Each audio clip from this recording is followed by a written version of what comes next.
Have you ever really thought about what it takes to get a show from a studio onto your screen? Well, whatever you're imagining, it's probably not what it's like today. We're about to follow a signal on its wild journey, from the exact moment it's created to the second it lights up your TV. Now, before we dive in, just a quick note. This is part of a much larger 40-part series on modern broadcast studios.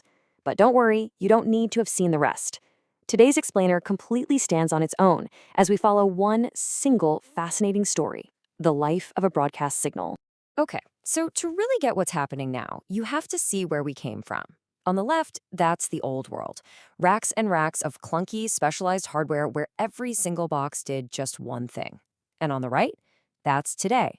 It looks like a server rack from a tech company, doesn't it? Well, that's because it is.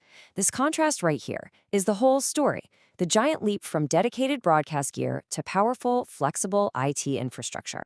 And this quote, it absolutely nails it.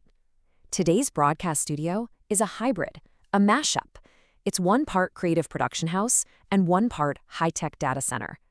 The kind of person who runs this place isn't just a TV person anymore. They're a TV and an IT person.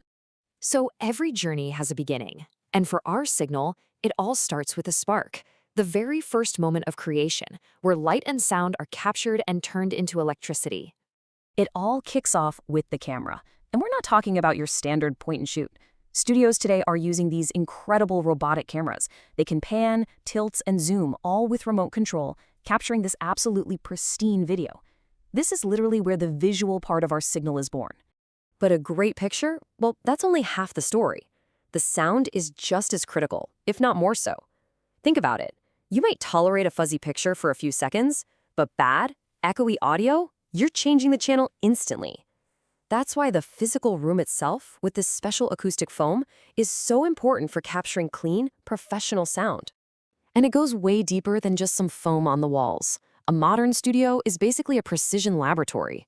You need RF shielding to block outside interference, you need backup power so you never go dark, and you need serious climate control to keep all this expensive gear from overheating. It's all about protecting that signal from the very first second. Okay, so we've created a perfect audio and video signal. Now what? We have to get it from the studio floor to the control room. And for that, we need the studio's modern digital nervous system. I mean, just try to imagine a big live event, right? You've got dozens of cameras, you've got graphics, you've got instant replays, remote feeds coming in. How on earth do you connect all that stuff to all the different places it needs to go, like right now, with zero mistakes? Well, the old way was tough. It was called baseband video, and it meant running a separate, thick, physical cable for every single connection. The best analogy is one of those old-timey telephone switchboards where an operator had to physically unplug and plug in cords to connect people. It worked, but man, it was rigid and got ridiculously complex and expensive really fast. But the new way, it's a total game changer. It's called IP video. Now the video, the audio, all the data, it all gets chopped up into tiny digital packets and sent over a standard computer network. It's no longer that rigid switchboard. It's more like a super flexible interstate highway system for media. Any car can get on any on-ramp and take any exit. This flexibility is it's huge. And if you want to see the difference, this picture says it all. This one rack of networking gear can do the same job as a massive router that used to take up an entire air-conditioned room. I mean, the change is just incredible. And why does this really matter to you? Because this is the magic that makes modern TV possible.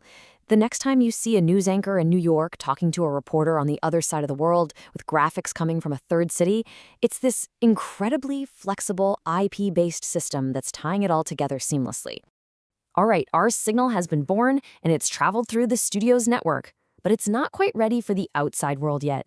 It needs to get polished up, and then it needs a good squeeze. First step is the audio. It gets processed and compressed. Now, this isn't compression like a zip file. This is about managing the dynamic range, making the super quiet whispers a little louder and the loud explosions a little quieter. It's the reason you don't have to constantly ride the volume remote on your TV. Video, though, video is a whole different animal. Get ready for this number. A single stream of raw, uncompressed 4K video takes up a mind-boggling 12 gigabits per second of bandwidth. That is way bigger than your home internet connection. You just can't send that out into the world. It's too big. So what do? We compress it. And this table shows the absolute magic of modern compression. Using a technology called HEVC, that enormous 12 times gigabit 4K stream gets squeezed all the way down to just 15 or 20 megabits per second. That's a reduction of more than 99%. It's the only reason we can stream 4K video at all. Honestly, the easiest way to think about it is like this. It's just like zipping a huge folder of photos on your computer so you can email it. The tech behind it is way more complicated, of course, but the basic idea is the same. Make the files small enough to send. We've made it. Our signal was created, it was routed, it was processed, and it was squeezed. We are on the home stretch now.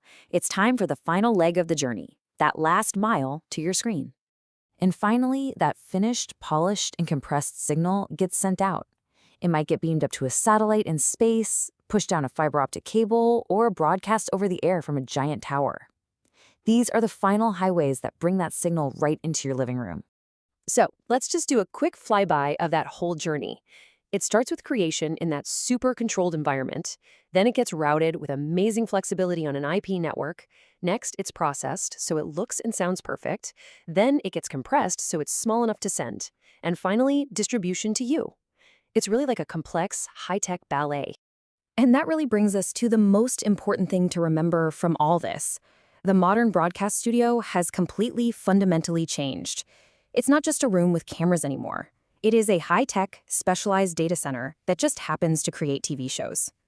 And thinking about it that way leaves us with one last, really interesting question.